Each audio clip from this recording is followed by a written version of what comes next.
From the beautiful campus of Casper College, it's the T-Birds Coaches Show, bringing you game breakdowns, expert analysis, and exclusive interviews. Here's your host, Tom Myler.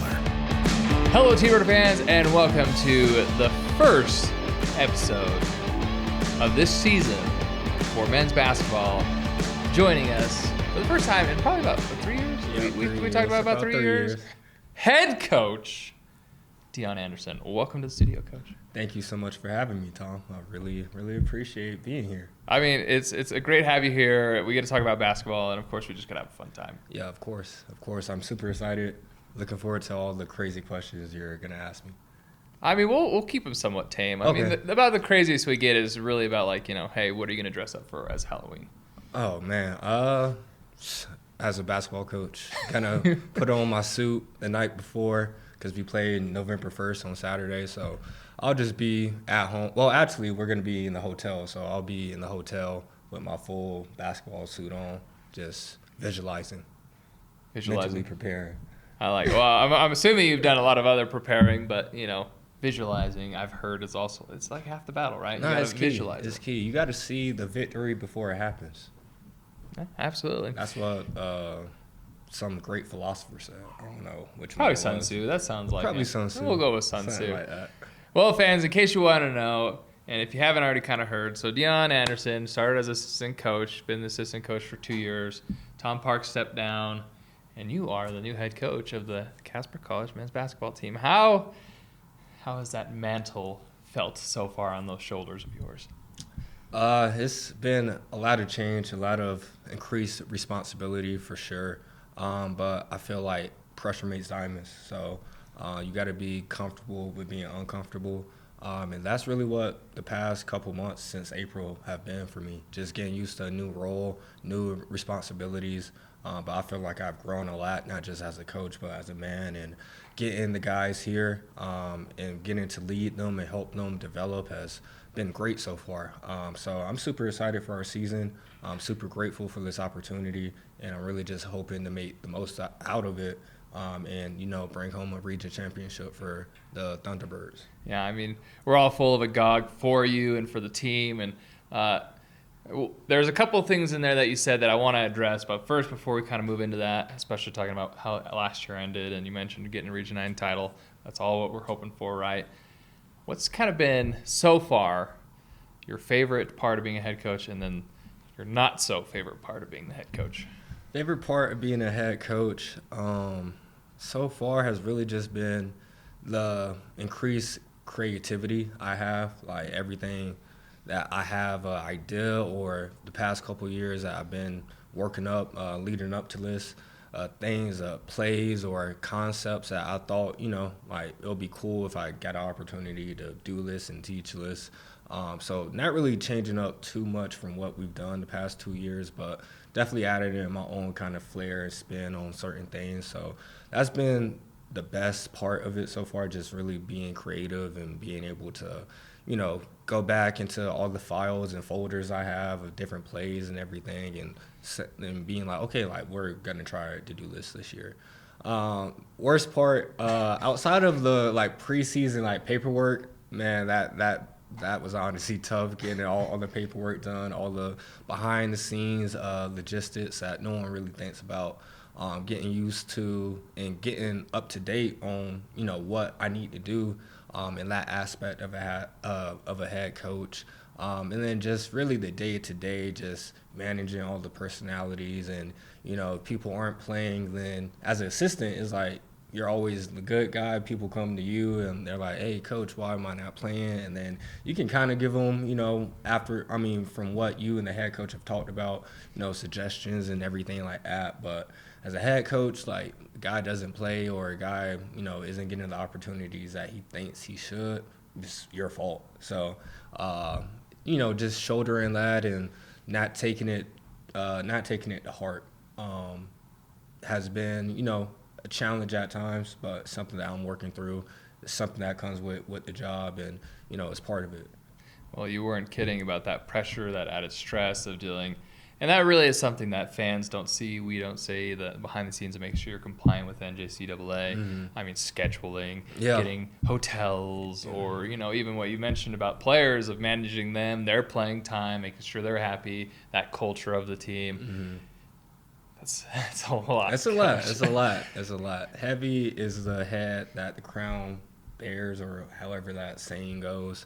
So it's a lot of responsibility that comes with it, that even being an assistant and being around basketball the last 5-6 years, I've never imagined the amount of work and the amount of behind-the-scenes work that it really requires as a head coach in order to have everything go how it should. Yeah, and I mean, another big thing, too, and this has been the last couple of years, too, you mentioned some of the personalities on the team, and it's something that we've noticed, too, especially in Zach can talk about here. It wasn't as bad this year, but whenever you guys come up for our studio headshots and whatnot and for fun photos, I think last year might have been 2-3 hours. Maybe 4. So somewhere around Something there. I mean, like this year was a little bit better, but I mean, you get those guys in here and they're coming up with all sorts of different shots, having fun, and we love that. But man, you could tell it's like they've got some personalities. You got to somehow manage this and make sure that, I mean, not necessarily happy, but just manage them right. Yeah, for sure. So, I tried to cut down on media day today. I tried to get Zach home by 5 p.m. So. Oh, see, he appreciates it. Yeah, I try to Zach, look out. We like you. Yeah, sometimes. We'll just say it. We like Zach. But yeah, so love being a head coach. It's new. It's different. I mean, do you feel that this statement might be true, that it's kind of a trial by fire? Oh, yeah, for sure. You don't know what you don't know until you get thrown in the fire. So it's a lot of things that I didn't know about myself that I needed to continue to work on and develop as a coach and as a man. Also, I just over communication has really been key. It's been times where I think I've communicated whether it's on the basketball court or it's something about the classroom or getting somewhere on time or whatever it may be about our schedule. At times I feel like I've communicated it well enough, and then the feedback I get is, well, we forgot, or it would have been helpful to get another reminder of it. So it's like, okay, I get that. Even though I feel like I did my part, I always go back each day and think about what could I have done better. If guys are saying that they didn't understand it or didn't get it, that's not really on them. That's on me, because I didn't teach it well enough. I didn't communicate it well enough. So I put a lot of responsibility on myself, and the communication has really been probably the biggest area that I really kind of had to address within myself, because I'm a quiet, laid-back type of guy. So I don't really like talking. So having to be the voice of the program and everything has been something that I've had to adjust to. Well, Coach, just talking to you now, I can really feel this. You've really just taken this responsibility and you're bearing it, and it's like, hey, I'm jumping in both feet. I'm ready to do this. So you're taking that leap of faith, man. And I mean, we're here for you. I mean, our fan base is here. They like to see you win. Even if you're not winning, we still like you. Don't worry. I don't like not winning. So if the fan base is upset with us not winning, that I'm just as upset. So yeah, I completely get where they're coming from, because no one likes to lose, and if you like to lose, and 9 times out of 10 we're probably not going to get along. Honestly, I just despise losing. Like, I feel like you can learn a lot from losing, but going through it sucks. But you can definitely learn a lot from it. You can also learn a lot from winning. You can learn a lot from. You're not wrong at all. But for a lot of our guys, like, losing definitely does open their eyes a little bit more than winning. Like, it's a lot easier, I feel like, to get these young men to learn after a loss than, like, we turn on the film after we won by, I mean, we can win by 2 points, and it's still not going to get the same points across as if we had lost that game. Absolutely. So I'm glad you brought up that. Will propel us forward to talking about the season. But before we talk about that, let's give our fans a little context. So last year, you go into Region 9 play, the tournament. You win the quarterfinals, lose to Trinidad, who ends up winning the tournament. You lose to them, I think, by 7-9 points, whatever it was. Kind of a disappointment. We were, I think we're all rooting for you to get to that, at least the Region 9, the championship game. Yeah. Kind of get upset by Trinidad. I mean, from this point now to here, you've got a few returners, about 5-ish maybe that you've got. 5-ish, yeah, 5-ish, 6-ish, I think. Because we have Paul, who redshirted, Colton, who redshirted, Camille, who played a little bit here and there last year, Boy, who played a little bit here and there last year, Parker, who became our sixth man down the stretch of last year, and then Aaron, who was a starting PG, really for the second half of the season. So 6 returners. So since that game to now this season. You had to switch over. I got to switch over. That's soccer, man. We'll get to you later, soccer. Don't worry. But from that game to now the start of this season, which will be on Saturday, what have you kind of been seeing from the returners, from the new guys? How are you seeing this team so far? I think we have a great group of returners who have just been leading this team since the summer, since we first started signing guys.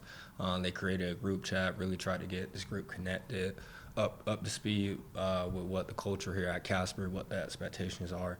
And they just have been leading us vocally, by actions, every single day since we got here. So have a great group of returners. I'm very appreciative, very grateful for all 6 of those guys coming back, because we had some guys leave for great opportunities at the next level. So I'm happy for those guys also. But for some of those guys to come back when they had opportunities to move on themselves and want to come back and play for me in my first year as a head coach really meant a lot to me. Especially guys like Aaron and Parker Davis, who's been here all 3 years that I've been here. So just getting to watch him grow into the player that he is today, from where he kind of started off, is like why you coach, like to be around those young men to help them grow into, not just better basketball players, but better men. So just being able to watch his growth the past 3 years has been amazing.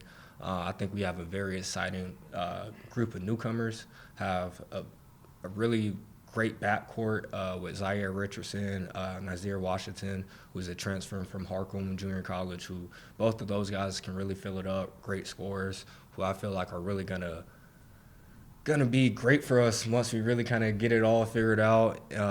And we have some great freshmen. We're really young this year, have about 7 freshmen, I think 6 or 7 freshmen. So we're really young, but they're excited. I forgot the word that we were supposed to use. that would have been the perfect segue into it. So you'd probably have that. They're full of agog, right? They're full of a dog. Agog, my bad. Agog, full of agog, my bad. So yeah, super excited about this group. We just got to put it all together, but we're talented. All right. And kind of, so you've had 4 or 5 jamborees you've gone to now. I think you've had that preseason game already on the 25th, so last week against the School of Mines. What are some of the good things, some of the bad things that you've seen so far that's like, well, okay, that's good, or maybe we can get better at this? I'll start off with the bad. I feel like every team, the true test of a team is how that team faces adversity.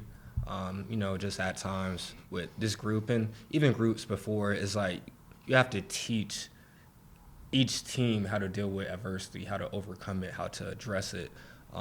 So just we don't always deal with adversity the best. So just continuing to work on that each and every day, addressing it, not just as a team, but with each player, like addressing the things that they need to improve on, so that us as a whole can be a better unit, a better team.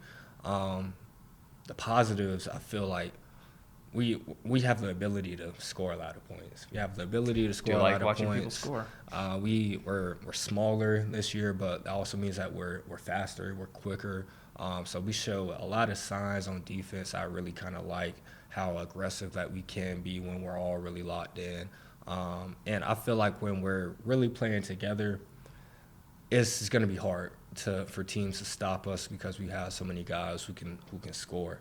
Right now, it's just about getting this team to really buy into playing as a team. So that's the main kind of thing, but it's a lot of positives, a lot of things that we're also working through at this time, but that's every junior college at this point of the season.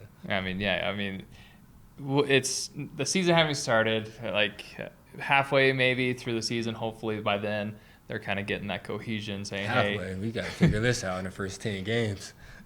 Yeah. Well, I mean, you can hope, right? But But it's like, hope. You can dream. but know? ultimately, what we always talk about, right? It's like all those games. Like, yes, it'd be great to win. Rankings are always fun, but really it comes down to once Region 9 starts, that's when you got to be locked in. You got to be playing your best basketball come February, March. That's what makes or breaks your season. So, yeah, you're definitely right on that. But I do like how you've mentioned so much about the mental aspect. I mean, with basketball, we talk a lot about athleticism and some physical play.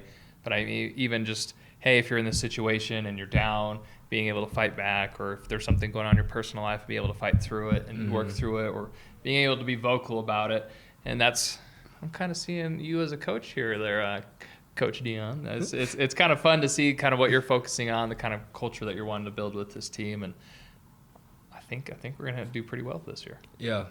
For me and my assistant, like, when I was looking to hire somebody, I knew I wanted somebody who had the same values as myself, and I really value using the game of basketball as a tool to help mold young men and help them, not just improve as a basketball player, but give them lessons through basketball that help them through life, like dealing with adversity.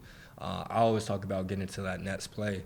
Just because I feel like not just in basketball, but in life, like you may have a bad day, you may wake up, you hit traffic, you get in a car accident, whatever, and it's like just because your day got off to a bad start, are you just not going to show up to work, or are you going to show up to work and not be productive at work to where now you're getting in trouble at work and you get fired? So you got to get to that next play.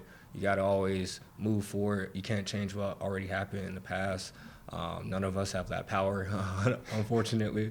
So, like, just getting to that next play and trying to help these young men, like, develop off the court just as much on the court. So academically, showing gratitude and, just all the other things that I feel like are important that you can get from basketball. Like, I love winning. Like, I love winning basketball games and all that. But if that's the main purpose, the main reason why you get up each and every day as a coach, like, you're going to get burned out because you can't win every single game.